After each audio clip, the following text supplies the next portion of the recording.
The Unhappy Hour on the new AmericanMedia.com. Broadcasting to you live from the Milky Way galaxy, the solar system, planet Earth, North America, the United States of America. Maybe California, Los Angeles to be specific, but my roots are from Brunswick, Ohio, in the greater Cleveland, Ohio area where I've spent my entire life until I decided to take my talents to the West Coast. Of course, I was not MVP of a league, I wasn't a global merchandising icon, perhaps the most recognizable name in all of sports like LeBron James, but I too left at 25 to, I don't know, maybe discover and find myself as well. News today, Cleveland Cavaliers have just signed LeBron James. And we're going to bring in Brandon Odell to talk about it. Brandon's done a lot of our sports shows. Kind of grew up with Brandon.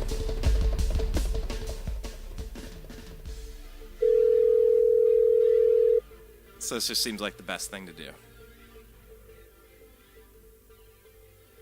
Hello. Brandon, you're live on the air, sir. How you doing today? I'm doing great. How are you today? Well, I was just explaining that you and I have known each other. We kind of grew up together. We, in the college years and the few years after college in Northeast Ohio, went to school in Northwest Ohio. And it's a pretty big day, man. I wanted to bring you into the program because you've done so many radio shows with me over the years. And I wanted to get your thoughts on the LeBron James signing with the Cavs. It's the biggest story in sports right now, and I'm looking for the words of friends of mine because that's what you do in sports. You talk with your friends and your family about sports. So since you're a friend and family, as I can consider it, what are your thoughts on this, man? I mean, it's an exciting day for really all of Ohio, not just Cleveland, not just Northeast Ohio, but all of Ohio, because let's face it, when LeBron did play for the Cavs, he was Cincinnati's team. He was Columbus's team as well. I mean, we are all Ohio, similarly to how LeBron says that he's such a huge Ohio State fan. We're all in this together. So even though I live 150 miles away from Cleveland, it certainly doesn't mean that it's not still in my heart, and it's just a big day for the city, but a big day for the state, and if you want to just look at it from a business side, I mean, it's going to bring a financial windfall back to downtown Cleveland, which is going to be wonderful for the businesses, the bars, the restaurants down there. It's going to be great for the Cleveland sports scene because, let's face it, we have been down for so long. Really since LeBron left, we've had nothing to really look forward to outside of a few glimpses from the Indians. So, and if you want to look at it from another angle, Cleveland's other biggest sports star right now, who, truth be told, hasn't actually done anything yet, Johnny Manziel, is hopefully going to benefit from having someone who is, in many senses, the consummate professional that we all hope that Manziel can hope to become. And that's the thing about LeBron. Yeah, okay, the way that he did his stupid little special on TV 4 years ago, inventing a new worst way to break up with somebody. Okay, that aside. Take aside the not 1, not 6, not 7, really cocky, like, hey, all of my problems were in Cleveland, with the Cleveland coach, with the Cleveland teams, with the Cleveland GM. Those guys weren't good enough for me. We're going to do this nonstop, because if you just do it right, it's easy.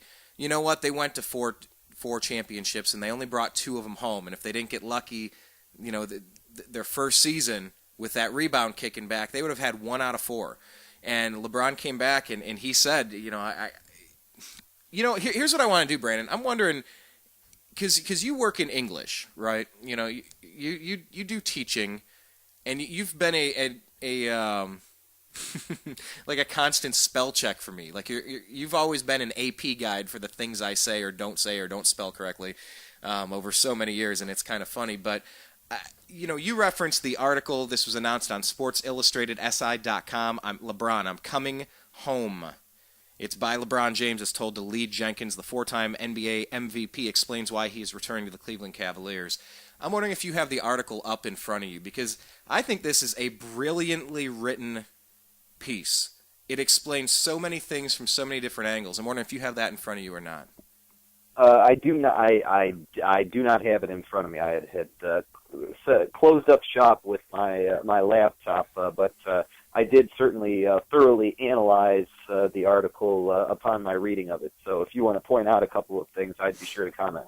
Okay, perfect. Then let me do this. Let me read a paragraph or two and get your thoughts on what I just went over, because I want people to hear this. He says, before anyone ever cared where I would play basketball, I was a kid from Northeast Ohio. It's where I walked. It's where I ran. It's where I cried. It's where I bled. It holds a special place in my heart. People there have seen me grow up. I sometimes feel like I'm their son. Their passion can be overwhelming, but it drives me. I want to give them hope when I can. I want to inspire them when I can. My relationship with Northeast Ohio is bigger than basketball. I didn't realize that 4 years ago. I do now. I mean, that resonates with me big time. Mm-hmm.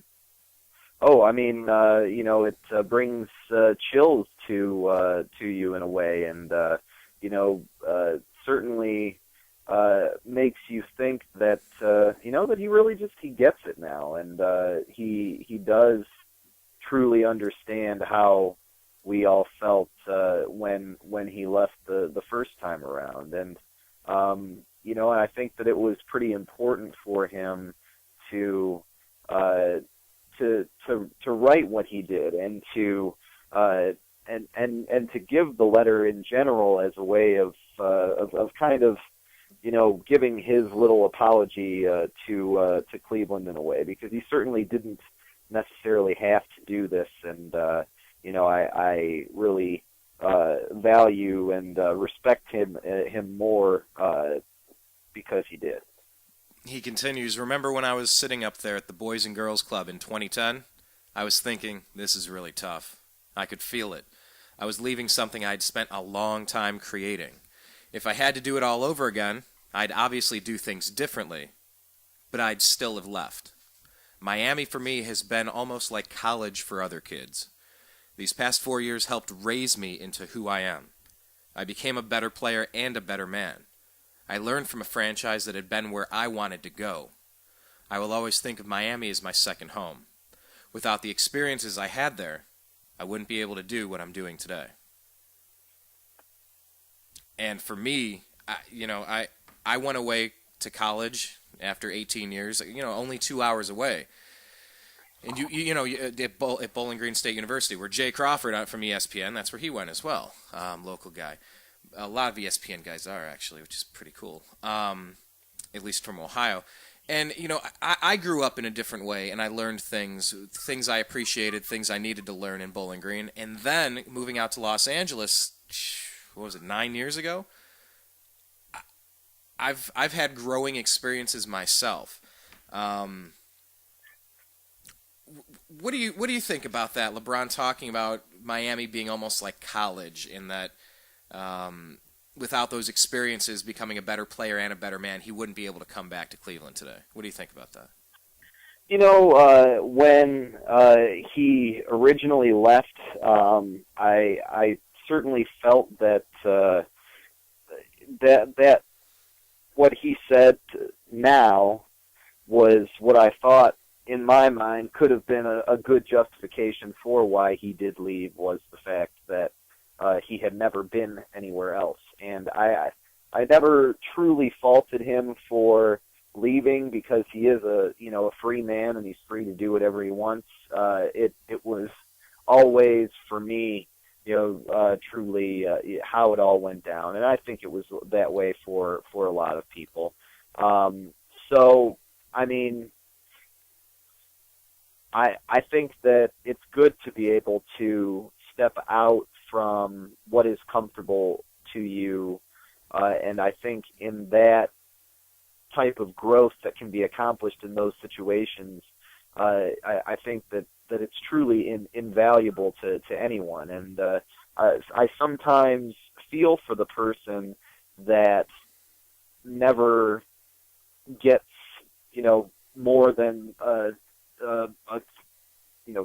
20 minutes from where they grew up, and never goes anywhere else to live and to try to figure yourself out a little bit. So either way, I can certainly see where he's coming from there, and yes, I do agree that there is a type of personal growth that is done when you are away from what is comfortable to you that just you can't get any other way.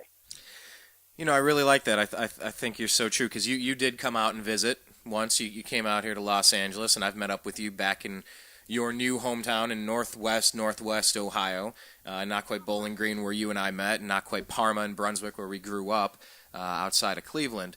But you're so true with that. And on one hand I say, oh, come on, LeBron, what was it, for 7 years, he was seeing the world. He was playing in the Olympics. He was traveling all over the country. He was a global icon even in Cleveland. He saw the world, but not really. It was always go have a vacation type exhibition thing and come back. And it was always bounce there, come back. And he was like, well, what if I actually swim further away from this little dock? Can I find something else out here? But yeah, I think that the experiences you gain from striking out into different places and different situations, it is invaluable. And I think LeBron did need to become a better player after losing to the Mavericks. And he didn't have the Cavs GM to blame. He didn't have the Cavs players to blame. He didn't have Mike Brown to blame. He had to look in the mirror. And I think that was huge for him.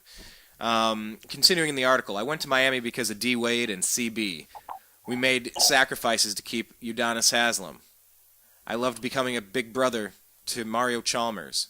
I believed we could do something magical if we came together, and that's exactly what we did. The hardest thing to leave is what I built with those guys. I've talked to some of them, and I will talk to others. Nothing will ever change what we accomplished. We are brothers for life. I also want to thank Mickey Arison and Pat Riley for giving me an amazing 4 years. I'm doing this essay because I want an opportunity to explain myself uninterrupted. I don't want anyone thinking he and Eric Spoelstra didn't get along. He and Riles didn't get along. The Heat couldn't put the right team together. That's absolutely not true. I'm not having a press conference or a party. After this, it's time to get to work. I like that self-awareness this time of it's not a party, and there's not going to be a big scene and a press conference. It is time to get to work, because if you're professional, and I really hope, Brandon, that I think he's really going to relish in this 11-year All-Star, multiple MVP, multiple championship rings. He's now the teacher for Kyrie Irving, and he could also put his wings around two people in Cleveland that I think need it right now. One being Johnny Manziel, and one being Josh Gordon. I have no idea if there's anything. I know he's close with Johnny Manziel. I'm not so sure about Josh Gordon, but do you think that's even something LeBron wants to do at this point? Is just help the entire city especially with all the talent that both Johnny Manziel and Josh Gordon have, but he's seeing them go about it the wrong way, and they're about to squander it. Do you think there's any chance that he might help those guys out as well? Well, with Johnny Manziel, I certainly do hope so. I don't think either of us know of any kind of a relationship between he and Josh Gordon, other than the fact that LeBron James is a huge NFL fan, and I'm sure is well aware of Josh Gordon and his talents. But as far as them crossing paths, the only thing that I do know is that Josh Gordon was infamously tweeting out that he was at the Miami Heat victory celebration. What was it? Last year, and that kind of rankled some people from around here. But one way or the other. Oh wait, hold on. That was Josh Gordon tweeting out at the Miami parade. Not obviously this last year where they lost to San Antonio, but the year before. Okay. Yeah. So somehow that slipped off my radar. I didn't remember that one. Yeah. So it certainly could be that the two of them have crossed paths before, but they seem to be kind of running in different circles a little bit, whereas Johnny Manziel's celebrity status, I think, much more closely, is going to mirror what LeBron James deals with on a day-to-day basis, as far as the trouble of being LeBron. And I think that's what Johnny Manziel needs the biggest help in dealing with is how to be Johnny Manziel and still be able to be successful. That is such an amazing point. You couldn't have said that any better than you just did. It's not just about how to win and go to that mental place and find the heart of the champion. It's about managing all that comes along with being a global brand. And Johnny Football wants that. That's why he's doing that stupid money thing when he walks out. I just think it's stupid. It's like LeBron and his chalk. All right, everybody has their thing. But you are so right that just managing them as a person and a brand, kind of trying to keep yourself grounded. I know they're close, and I really, really hope Johnny Football listens to this, because Cleveland hasn't had a franchise quarterback in this town since Bernie Kosar, let's just face it. And we need that stability. That would be very interesting. Continuing this article here, when I left Cleveland, I was on a mission. I was seeking championships, and we won 2. But Miami already knew that feeling. Our city hasn't had that feeling in a long, long, long time. My goal is still to win as many titles as possible, no question. But what's most important for me is bringing one trophy back to Northeast Ohio. Brandon? I think that once again, he's saying exactly what all of us have felt for so long. And when he left, he made some comments about how much he was just from Akron, and that growing up that he never liked Cleveland. There were a lot of bad feelings going both ways at that time. And I think that now he truly sees that, it wasn't just Cleveland. He keeps mentioning, he rarely mentions Cleveland in the article. He mentions Northeast Ohio because he realizes, I think, a lot more too, that Akron, where, he is from and truly, truly loves probably far more than, Cleveland itself, Akron was a part of this too. And, it was the whole area. It wasn't just Cleveland. That him leaving, Akron was always going to be his home, but, there were just as many people that, who else are the people from Akron going to be rooting for other than the Cavs? Let's face it. Even though you didn't end up going there a whole lot growing up because, you lived in the Cleveland suburbs, not the Akron suburbs, Akron's not far away. It takes you less than a half hour to get there from Parma. I know that. And, I've spent very little time there, and it's a testament to how, both cities kind of are their own entities, and rightfully so. But at the same time, too, everybody is together as fans of these professional sports franchises.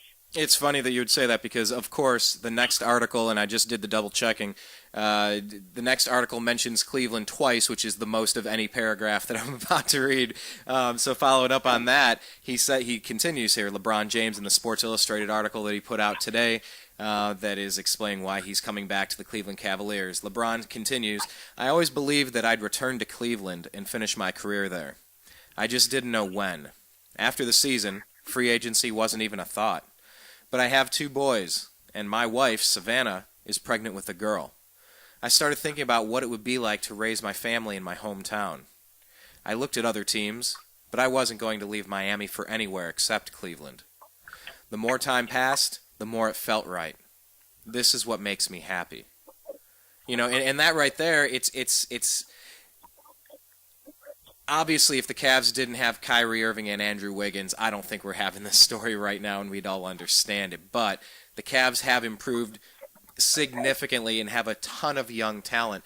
But this is what he's saying here. This is about raising his family in his hometown and the importance of family versus a pure basketball decision. Are you buying that? Oh, absolutely. I buy it 100%.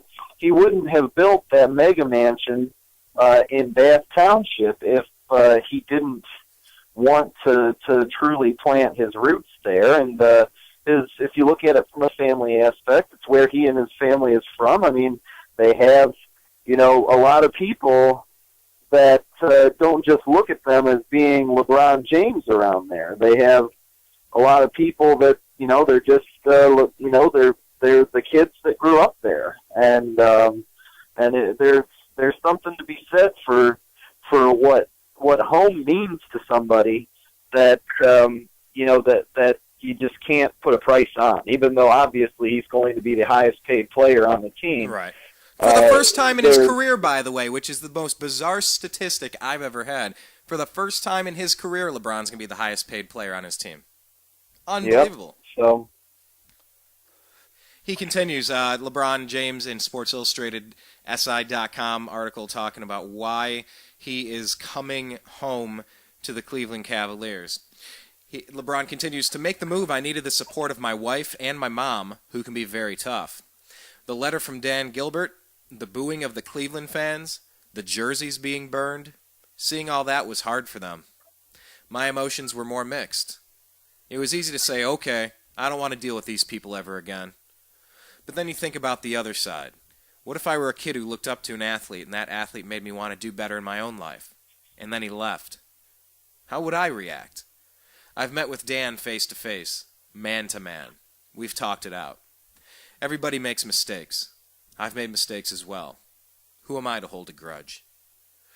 So right there, Brandon, he's talking about that this really, all of that the heat stuff that LeBron felt for the first time in his life, that crushed him. That really hurt. That was very difficult for his family to go through. His girlfriend at the time, his now wife, his mom, just dealing with that. I mean, do you think LeBron didn't really understand that he was going to get that kind of backlash from Cleveland fans and fans all across the world who root for your hometown team? Your favorite player leaves and abandons you to go win elsewhere. I mean, do you think LeBron really didn't understand it was going to be that bad when he left? Well, if he didn't truly understand it, I think he found out shortly thereafter that hell hath no fury like a woman scorned, except when you're talking about a diehard fan of a sports franchise. The whole thing with like jerseys burning in the streets and stuff like that.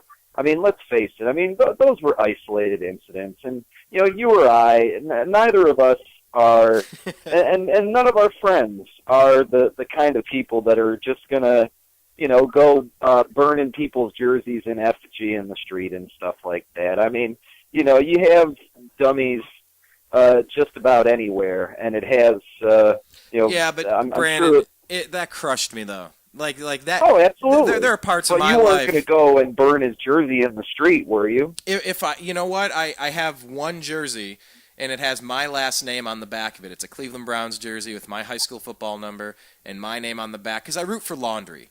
I never had a LeBron James jersey, but Brandon, if I had one, hey, you might have thrown it away. I wouldn't have mind setting it on fire. Because that you get so close as a Cavs fan for how many years, and you keep retooling, and you bring in Shaquille O'Neal, and you have, it's just move after move, and you're competing, and you're trying.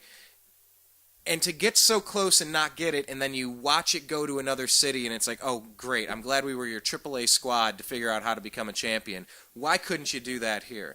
No, I mean, that I don't know. I don't even think the burning of the jersey is even that big of a deal. I totally would have lit one on fire and said, screw you too. Break up with me on TV, fine. I don't need you anyway. And which leads me to what he was referencing in the second part of this paragraph was Dan Gilbert. He says he's met him face to face, man to man. They talked it out. Everyone makes mistakes. I've made mistakes as well. Who am I to hold a grudge? And that's been important for me, is to try to let go of that hurt, that betrayal, that anger. And I mean, LeBron, he addresses that. And he also kind of puts his hand up and says, I've made mistakes as well. Who am I to hold a grudge? I mean, how important was the Dan Gilbert mending of that relationship, or LeBron growing, I don't know, maybe maturing to the point where, forgiveness. How important do you think that Dan Gilbert relationship is when it comes down to where he decided to play? Was it really important that they settled this stuff face-to-face, man-to-man? Oh, I think it's very important for the owner and the face of the franchise to be in step with one another. And if you are going to go somewhere and that doesn't exist, you're going to have issues from day one. I guess the original point that I was trying to make is there were a lot of things that happened on both sides out of anger, as is often the case when stuff like that happens, when a breakup does happen and stuff like that. When it happens in such a public and devastating way, especially. But I guess in time you're able to kind of look at things from a calmer perspective, and maybe just realize that both of everyone makes mistakes, and it's what you do to grow from them that truly matters. What do you think? One of the undercovered stories, stories that might probably deserve to be a little bit more in the spotlight here, especially given all that we've seen. What do you think Joe Morgan's feeling is on this issue right now? Because he's been doing the play-by-play or the color commentary for Major League Baseball for so long. I'm just curious what you think Joe Morgan has to talk about. Calm, cool, collected. I really haven't heard from him yet.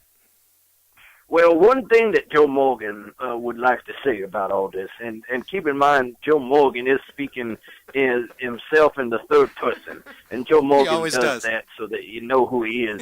But the Cavs are a better team right now, and that's absolutely 100% a fact. You get a guy like LeBron James on your team, and your team is better.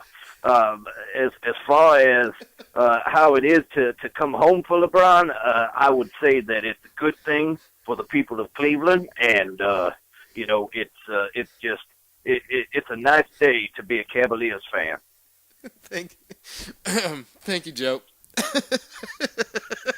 I can't even pretend. Brandon and I we've done we've done so many years of radio. Brandon and I did about 3.5 years of WFAL Falcon Radio in Bowling Green, Ohio, when we went to college there, and we do these late night shows. And then Brandon's been on the Unhappy Hour for the past couple of years, doing shows, mostly the Cleveland Browns stuff. But during the 90s and the 2000s, the Indians had really competitive, promising teams shooting for championships, and Joe Morgan would always be calling the games, and he'd just be saying kind of the How would you describe Joe Morgan's style, Brandon? Rambling and duh. Rambling and saying things that don't need to be said. So, saying things that don't need to be said. Okay. Well, I mean, I guess, some people would say that it didn't need to be said publicly to apologize for writing the letter and LeBron apologizing for how he handled the situation. But, you look at both of them saying they've made mistakes. Who are they to hold grudges? It's really important. And I always referenced Dave Chappelle with Maya Angelou in an episode of Iconoclasts. And Dave Chappelle was asking Maya Angelou, who recently passed away. Dave Chappelle, a comedian who moved to Ohio from L.A., by the way. He lives in southern Ohio. And is originally from Ohio, though, too. Yeah, that is correct. I've ran into him at the ice cream shop down in outside of Yellow Springs, Ohio, multiple times, actually. But, he was asking Maya Angelou, one of the great civil rights leaders of the 1960s, he was asking her, Maya, I saw Martin Luther King get shot and killed. I saw John F. Kennedy get shot and killed. I saw Robert Kennedy get shot and killed. And he went down this list of just horrible, atrocities and civil rights leaders getting snuffed out, and just that the whole world was going crazy around that time, that decade where Maya Angelou was part of that civil rights movement. And she said to him, and I have to paraphrase, it's been a few years since I've seen it, but she said, David, or she called him David because I've never heard him called David. And she says, oh, David, of course I remember that. Of course that pained me deeply to witness and experience and go through. Of course that hurt me. Of course that was painful, but I cannot hold on to hate. David. If I hold on to hate, it's like a cancer. If I hold on to it, it does nothing to the object that I'm angry at, but it will eat me alive as if holding on to cancer. And I've used that analogy several times with this LeBron James thing because, I mean, hell, I've been doing sports radio on the New American Media here with the Unhappy Hour for at least more than 3 years now. I have been a diehard Cleveland Indians, Cavs, Browns, and Buckeye fan my entire life, and this hurt. This really hurt, and I hated the Heat. In fact, one of the very first shows that I did was when LeBron James and the Heat lost to the Dallas Mavericks. And I remember, I think it's on the archive. If you look on the radio page, scroll all the way down. It's one of those first ones that you can access where Sean was working on it with me. But it was all laughing at the Heat and hating the Heat. And, you know, after LeBron won his first championship, I felt a huge burden lift off my shoulders that I didn't have to root against something anymore. I want to root for something. I don't want to root for things to fail. I want to root for things to win. And I think that's a big mental shift there. And I've tried to keep that comment in mind this whole time, is that I don't want to hold on to the hate as a sports fan, and because hate is encompassed in disappointment, frustration, anger, betrayal. All of those turn into hate. It just gets funneled into hate. And essentially that's probably why Yoda said, you gotta not succumb to the dark side. That's why Star Wars is such a powerful movie, because we all hate things from time to time, and it's not a good emotion to hold on to. So LeBron says, who am I to hold a grudge? He continues here, I'm not promising a championship. I know how hard that is to deliver. We're not ready right now. No way. Of course, I want to win next year, but I'm realistic.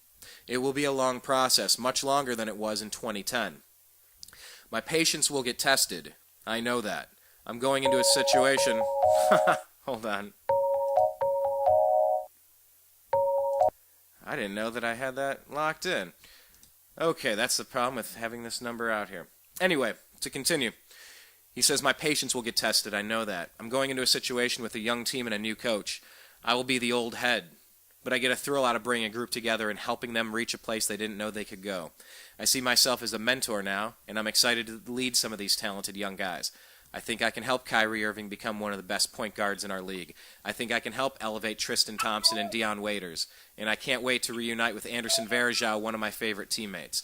And you see, Brandon, in that paragraph right here, and we're getting ready to wrap this article up, he says he's not promising a championship, that it's hard to deliver. The team isn't ready. They want to win, but realistically, he's probably going to have his patience tested. Young team, new coach. But he's getting excited about showing these guys that they can do it too and showing them the way. That is totally night and day difference when LeBron left Cleveland thinking everybody was the problem except him, the best on the planet. Would you agree with that? Well, I think that it'll be interesting to see if he is able to, stick to his words and truly be a positive mentor and a leader for all of those guys. And not get sucked into the negativity again, like what had happened previously. But either way, it's going to be a fun ride. Yeah, finally here he says, but this is not about the roster or the organization. I feel my calling here goes above basketball. I have a responsibility to lead in more ways than one, and I take that very seriously. My presence can make a difference in Miami, but I think it can mean even more where I'm from. I want kids in Northeast Ohio, like the hundreds of Akron third graders I sponsor through my foundation, to realize that there's no better place to grow up. Maybe some of them will come home after college and start a family or open a business. That would make me smile. Our community, which has struggled so much, needs all the talent it could get. In Northeast Ohio, nothing is given. Everything is earned. You work for what you have. I'm ready to accept the challenge. I'm coming home. I love that line in Northeast Ohio, nothing is given, everything is earned. That was a line that I even saw just got retweeted by Brian Hoyer. And I think that only another person who is from here can truly appreciate that, which certainly Brian Hoyer can. So, on those final thoughts, I don't really even think that much needs to be said to comment to that. I think that, we all know that for decades that this area has been looked down upon as being just pretty much paltry, and be a crummy place to live, and to be why in the world would you ever want to live there? And people that are from here know why, and it's because it's really a lot better of a place than people who aren't from here know it is, and or think it is, I should say. So, with those final words, I think that it's very exciting. I think that someone who maybe got it a little bit, but didn't necessarily truly understand it, I think gets it a lot more this time around as he's coming home. He's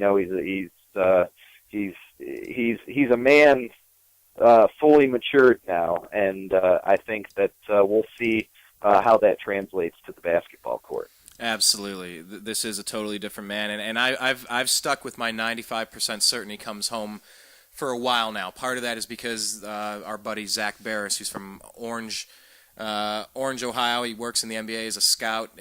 Some of the things he said over the past few years, and then of course the roller coaster that's been happening.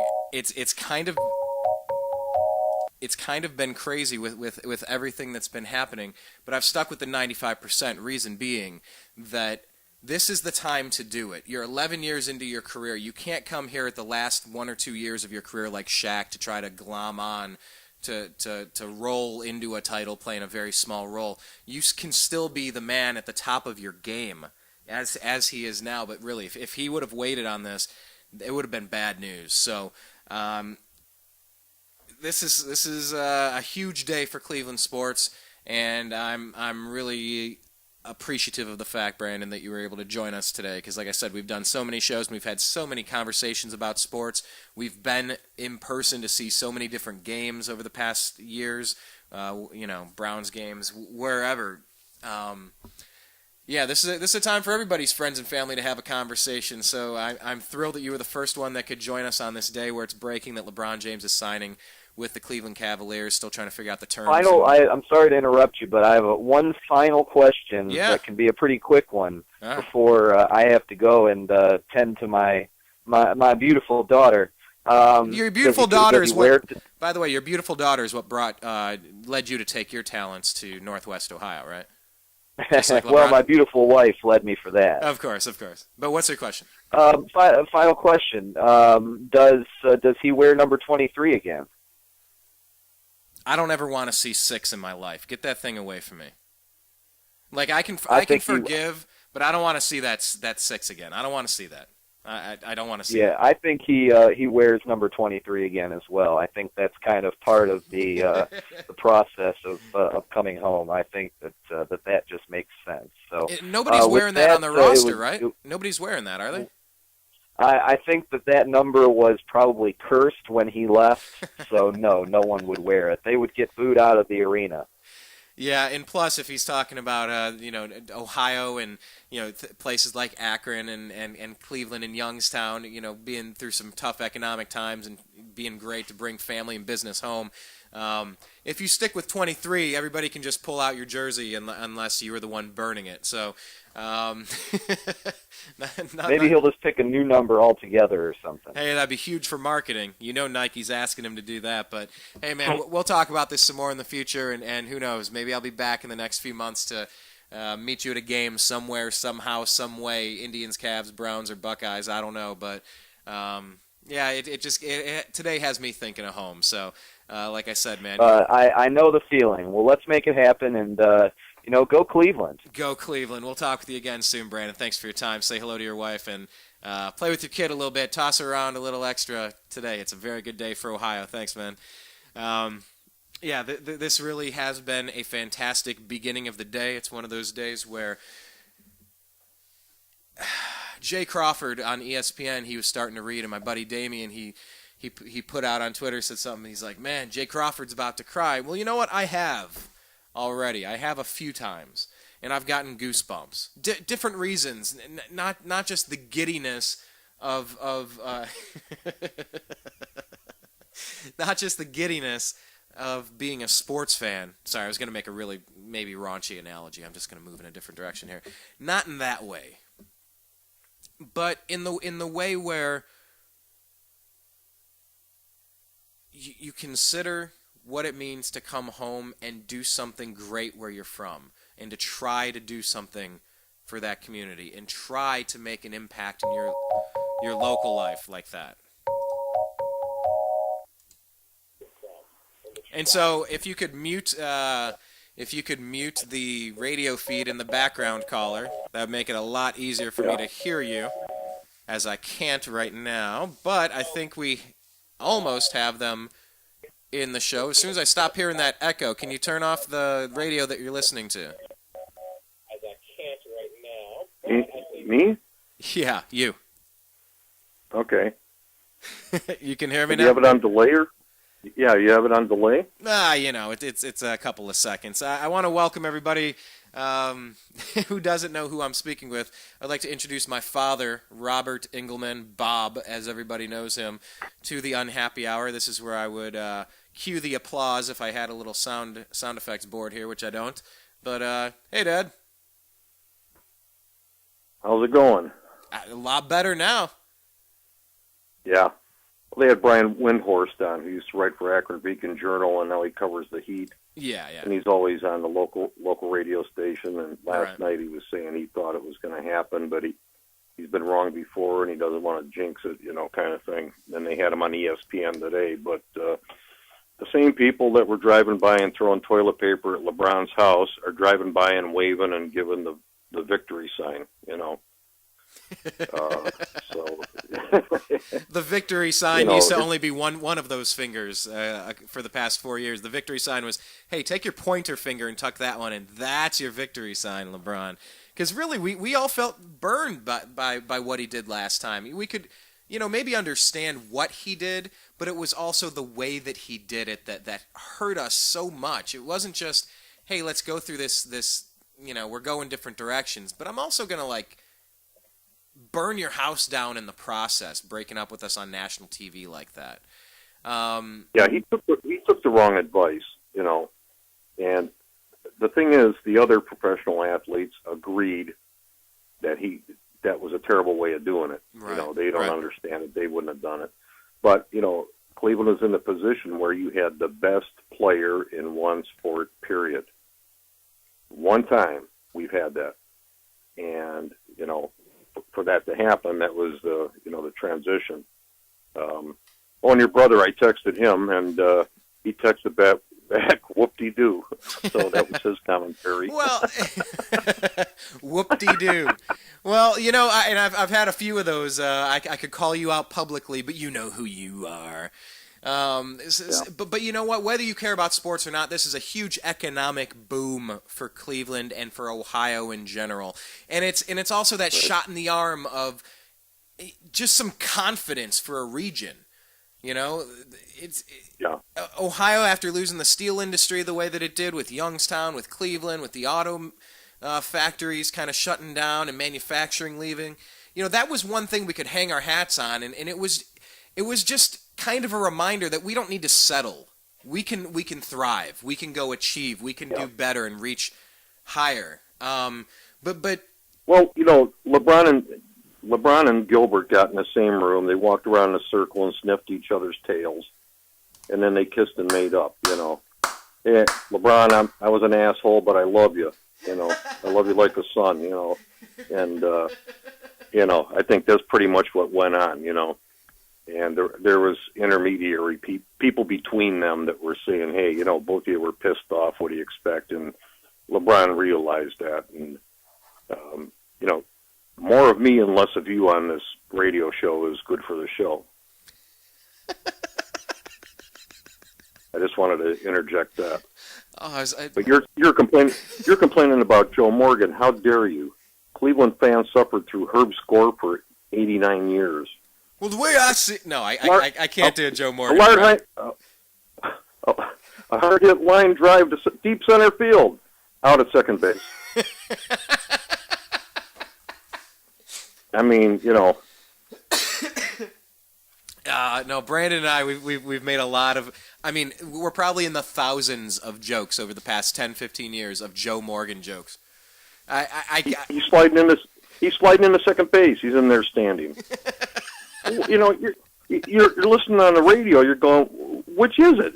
It's one of the two. I play baseball, you know. Hey, but you know what the excuse was by the other broadcasters that took over when he retired? What's that? Nobody on this planet has seen as many years of bad baseball than Herb Score. Let the man have his moments. Yeah.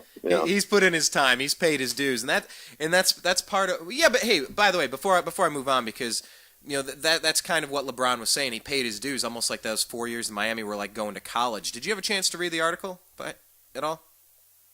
Yeah, I did. Yeah. What did you?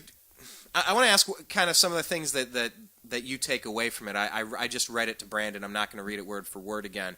But I don't know if you have it in front of you or you remember something in general about it. But what about the Indians, though? They really do have some great broadcasters. I mean, Tom Hamilton is probably the best in Major League Baseball, not named Vin Scully. I mean, is that fair to say? Yeah, and all the radio personalities and the local TV people agree. Everybody loves Tom Hamilton. And I like Jim Donovan. I like Jim Donovan on covering the Browns too. No, nobody was better at the preseason than Bernie Kosar. I mean, everybody agrees with that. I mean, he knows as soon as they line up on the field, he tells you what the play is going to be and why, and before the ball snapped. And he said on the radio, he said when he was a quarterback, when the safety took his second step, he knew exactly what the whole defensive scheme was on that play. And then he ran the play accordingly. But his mind is just zoned into football. It was an inherent ability. And he's one of those players too that has had a few of the concussions and slower speech. Everybody accused him of being drunk all the time, but I mean he's had multiple concussions, and they're realizing with that this is a big problem in the league. But back to LeBron James for a second. I mean, I said it to Brandon when we were talking a few minutes ago that this was an amazingly written article. I think it's brilliant. I don't know how much time was put into this, but I mean, what's your main takeaway after reading the article in full? Well, it pretty much described everything that went on. Prior to him announcing this,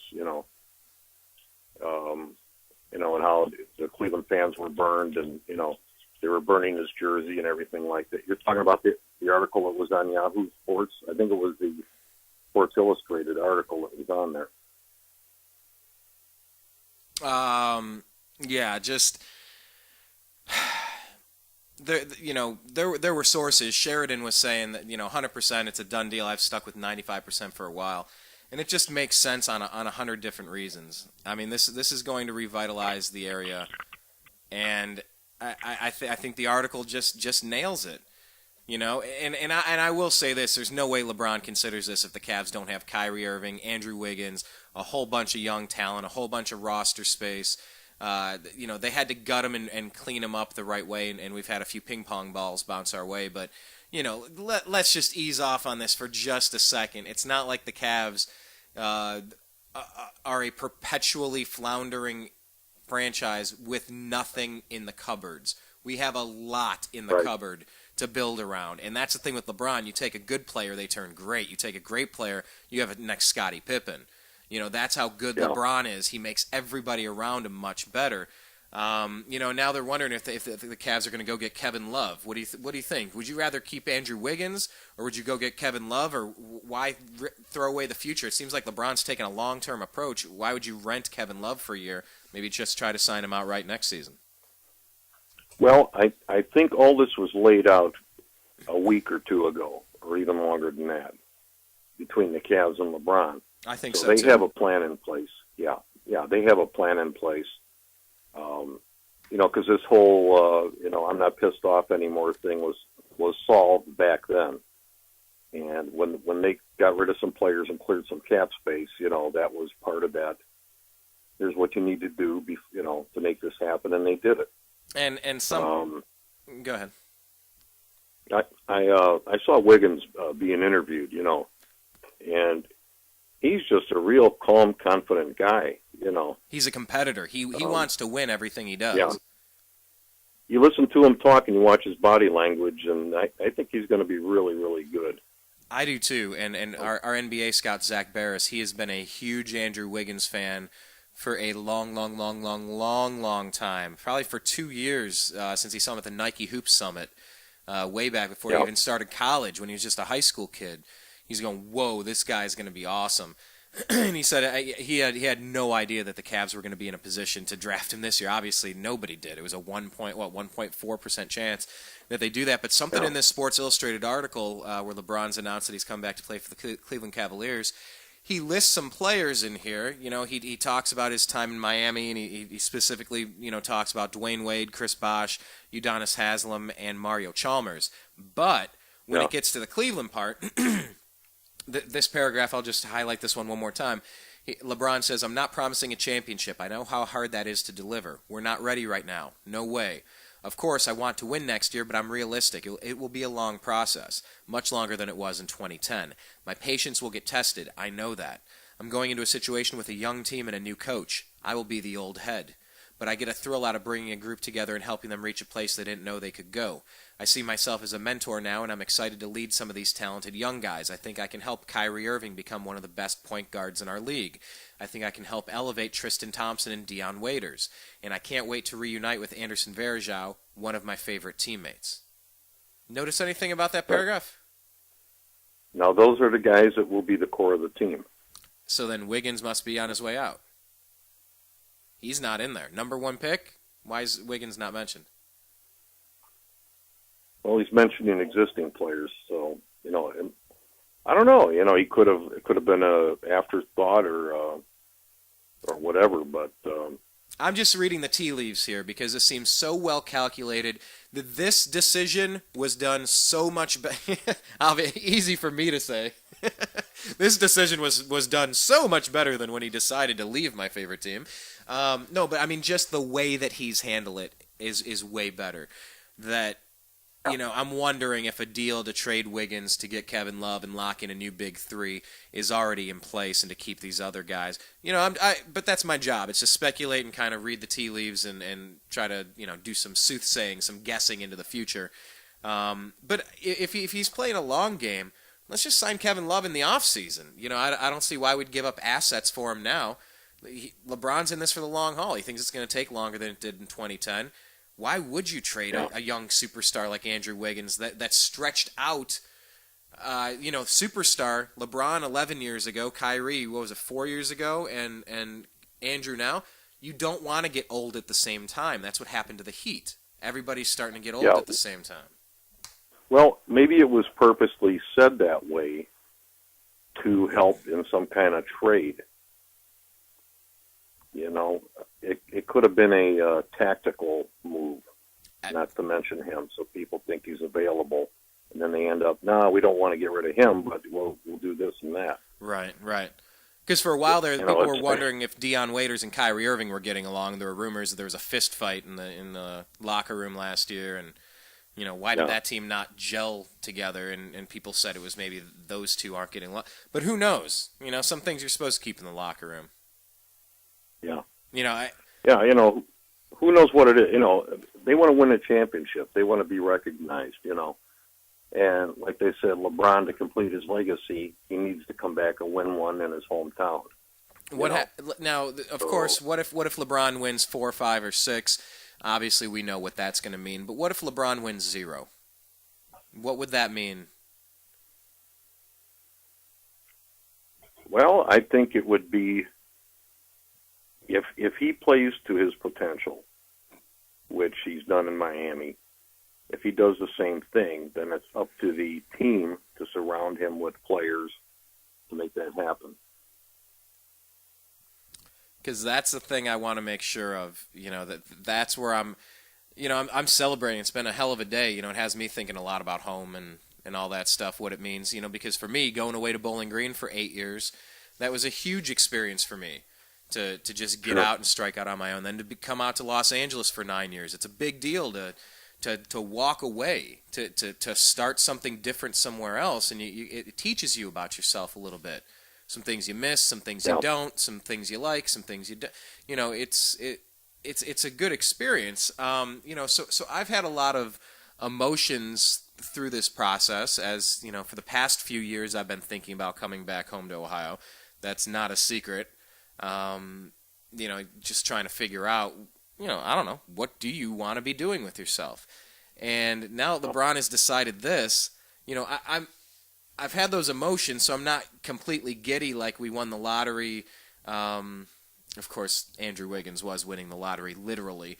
But I'm not celebrating LeBron signing like a championship. I want to celebrate a championship. I'm 35 years old. I've never seen it. That's what I'm rooting for. I'm so excited at the potential of a championship. Today is not my championship. Yeah.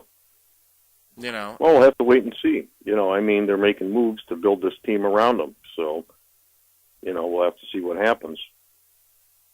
Yeah, the Vegas odds went through the roof a few days ago, and you're just going, there's no way. There's no way that LeBron would have strung Cleveland. Do you think there's any possibility LeBron could have strung Cleveland along this time?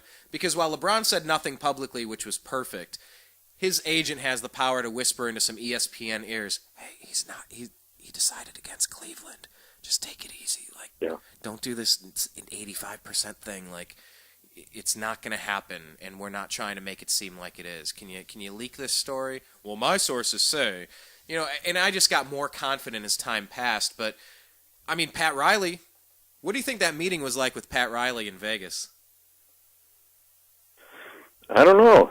You know, they laid the cards out on the table, and he, you know, said, what kind of team are we going to have next year? Who's going to be on it, kind of thing. But it's hard to tell. You know, there's guys that will sign with their hometown team and take a hometown discount. You know, right? Just because they want to play in, you know, in their hometown in front of their friends and family. You know, and I had heard that I think Brian Windhorst said something. LeBron's wife wanted her kids to go to school in Akron, not in Florida. Yeah, and I got those rumors a few weeks ago. I was right at the forefront of that. Zach came to the table and said, hey, LeBron's kids have signed up in school in Ohio. Like, whoa. Now, there's a big story. That's a life-changing... Yeah, we heard that. Yeah. But you didn't know if it was accurate or not, you know. But. Everything you consider, you know, you wonder if it's accurate. You know, you don't know until something's actually signed. You know, and that's just the nature of all this. But we're going to see all the dominoes fall after here. You know, they're saying maybe the Cavs are going to go get Mike Miller, maybe go get Ray Allen for $2 or $3 million apiece to add onto the team. And I think that this roster is going to have quite a few shakeups over the next month or so. And we're going to see all the free agents land. Whether Chris Bosh goes to the Rockets or Melo, does he go to New York or Chicago? I mean, it's going to get very interesting. But I mean this. Well, the Cavs have been throwing around the name Lou Alcindor for quite a while, too. So, you know, they might bring him back. Can you remind people who Lou Alcindor was? Kareem Abdul. Yeah, I've heard of that guy. Yeah. I was at a talent agency in Beverly Hills when I first moved out here, and Kareem Abdul-Jabbar was right in front of me in the in the hallway, and I was walking down the hallway, and he's lumbering. I mean, a giant of him. What is he? 7'1"? How tall is he? I don't know. Whatever. I don't know. Enormous man. And I remember he had to duck his whole body down to get through the door frame to exit the hallway that he was in front of me. Yeah, that was pretty ridiculous. No, but I mean, I think the Cavs at this point are willing to do whatever it takes. And I think earlier in LeBron's career, he played GM, and he forced a lot of trades that really put handcuffs on the Cavs. And that was one of the things that made me so upset was, you know, he forced a lot of those trades that were not good trades to win now. And you screwed up our franchise for a few years for us to clear all of these millions off our books to rebuild. And you just said, well, it's easy to win in Miami. I'm bouncing now. Here, you deal with these crappy contracts. Wow, thanks, man. You know? Yeah. But I think it's different this time. I think LeBron gets it this time. Well, I got to run. Keep up the good fight. Is this a good fight? Because I've never celebrated a championship. It feels futile. I'll keep fighting. I'll keep rooting for the Cavs, Indians, Browns, and Buckeyes, and who knows? Maybe I'll even see you sometime this year. We'll go to one of these games. Maybe I can Sounds like a plan. pull you out of your cave. All right. Well, congratulations to you and everybody in Ohio. That really, this is a great day. This will mean a lot for the entire state.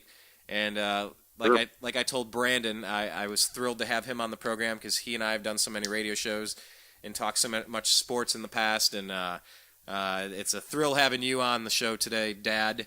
Because we've gone to so many of those games as well. I remember you used to take me to those Cavs games. Hold on, before I let you go. Do you remember getting me those Cavs tickets when we went to go see the Nets in the playoffs and going out to Richfield Coliseum? Like, I've been a Cavs fan way before I heard the name LeBron James. You remember all that stuff?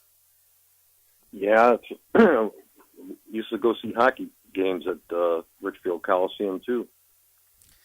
Hey, well, the thing I'm taking away from it are the Cavs games. I mean, I liked the Brad Daugherty, Larry Nance, Craig Elo, Mark Price. I loved that team. I've always loved basketball. You know? Oh yeah. And it's a rite it's a rite of passage.